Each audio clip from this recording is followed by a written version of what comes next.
Let's get right into it. Welcome to this Exam Ready Explainer. Today, we're not just looking at psychological evaluation as some boring series of mundane tests. No, we're treating it like a complex, uniquely human mystery that is just begging to be solved. So if you're gearing up for an exam, or honestly, if you just want a masterclass in how psychologists actually decode human behavior, you are in exactly the right place. We're going to unpack the ultimate detective's toolkit. Let's do this. Okay, here is our structured syllabus for today. We've got 4 main stops. 1, the origins of psychological assessment. 2, the massive difference between simple testing and comprehensive assessment. 3, the 5 core assessment methods you absolutely need to know. And 4, clinical and counseling applications. Section 1, Origins of Psychological Assessment. Before we can master the tools, we've got to understand the foundation they were built on. Now, if you're taking notes for an exam, you'll want to circle this definition immediately. Psychological assessment is the systematic evaluation of human behavior. And that literally encompasses everything, right? How we move, how we speak, how we think, and how we physically react. But here is the absolute key takeaway. It is not just mere testing. It's a comprehensive scientific problem-solving enterprise. It relies heavily on standardized procedures to guarantee objectivity, and it demands psychometric soundness.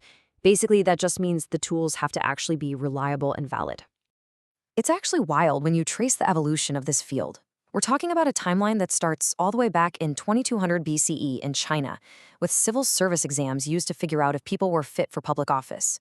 Fast forward, and by 1879, Wilhelm Wundt is setting up the very first experimental lab, which really hammered home the need for standardized conditions. Then, in 1905, Binet and Simon kick off the modern clinical testing movement with the first formal intelligence scale. When World War I hit, the field had to scale up, like incredibly fast, resulting in the Army Alpha and Beta tests for massive group screening.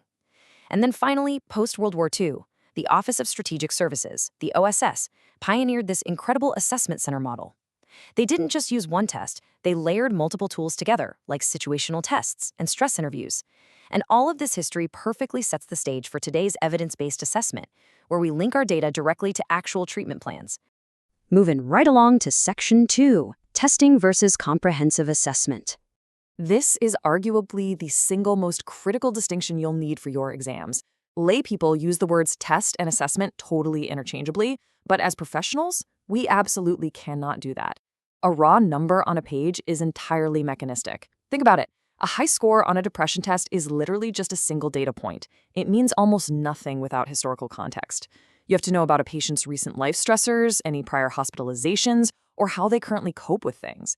The test just spits out a number, but the assessment, that requires a human expert to skillfully weave that cold, hard data into the living, breathing context of a person's life.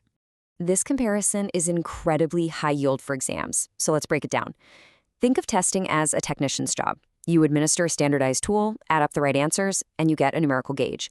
Technically speaking, you could swap one tester out for another. Assessment, on the other hand, is an expert's job. The evaluator is the absolute key to picking the right tools, integrating all that data, and answering a highly complex referral question. So testing yields a score. Assessment yields a logical, problem-solving approach. All right, Section 3, the 5 assessment methods. Let's open up that evaluator's arsenal. First up is the clinical interview, which is generally considered the single most crucial tool in the whole process. Its massive strengths: establishing therapeutic rapport and letting the clinician observe nonverbal behavior in real time. Plus, when you use structured formats like the SID, diagnostic reliability just skyrockets because everything is standardized. But unstructured interviews, they are super vulnerable to human error. Things like the halo effect or confirmatory bias can totally wreck the reliability of your data if you aren't paying close attention. Now, before we hit the pros and cons of our second method, behavioral assessment, you absolutely have to lock in the ABCs concept.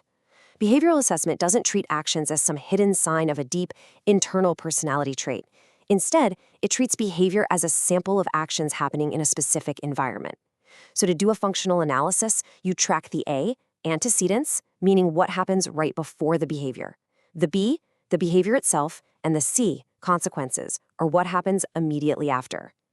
And this approach comes with some very distinct trade-offs. On the plus side, it has fantastic ecological validity. You're out there observing real-world behaviors in real-world settings, identifying those environmental ABCs we just broke down. The limitations, though, are very real. It can be insanely time-consuming to do proper behavioral observations, and honestly, by focusing so heavily on outward actions, you run a huge risk of completely missing the internal cognitive and emotional processes happening inside the client's head, at least unless you pair it with active self-monitoring. Method number 3 covers objective structured tests. Think of the big ones like the MMPI-2. Because these use very unambiguous items with fixed responses, they are cost-effective, highly standardized, and have rock-solid empirical validity. But they are definitely not flawless. Their biggest weakness is that clients can just intentionally fake good to look better or fake bad to look worse.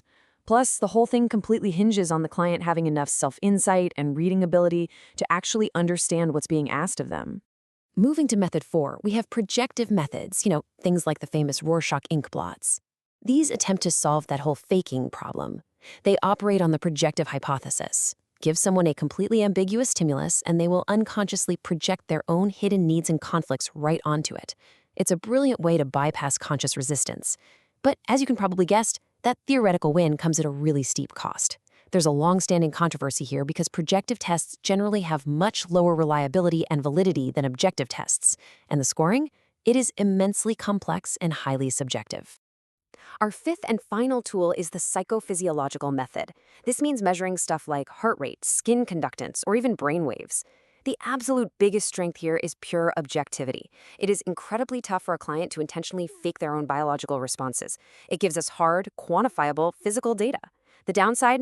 You're usually going to need some very expensive, highly specialized lab equipment.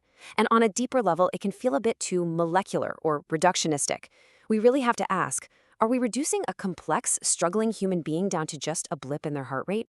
Finally, let's hit our last section, clinical and counseling applications. Why does all this methodology actually matter in the real world? Well, here are the 5 critical functions of assessment you need to memorize for your exams. First, diagnostic clarification. This gives you the descriptive info to make official DSM-5 diagnoses, like figuring out if someone has depression versus early-stage dementia. Second, case formulation. This means going way beyond the label to build a dynamic model of the person, identifying exactly what predisposed them, what precipitated the issue, and what's maintaining it. Third, treatment planning. You use data on a client's coping style to pick the exact intervention that will actually work for them. Fourth, outcome evaluation. Using pre- and post-testing to basically prove to managed care organizations that psychotherapy is actually effective. And lastly, personal development, using assessment to foster deep self-understanding for folks navigating really momentous life choices. So, we've unpacked an incredibly robust, exam-ready tool belt today. We've traced the history from ancient China right up to modern evidence-based assessment. And we've seen how true experts weave scores, interviews, and biological data into a formulation that can literally change someone's life. But as we wrap up this explainer, I want to leave you with one final, provocative question to chew on. With all of these highly sophisticated clinical tools at our disposal, can we ever truly measure the entirety of the human experience without reducing it to just data?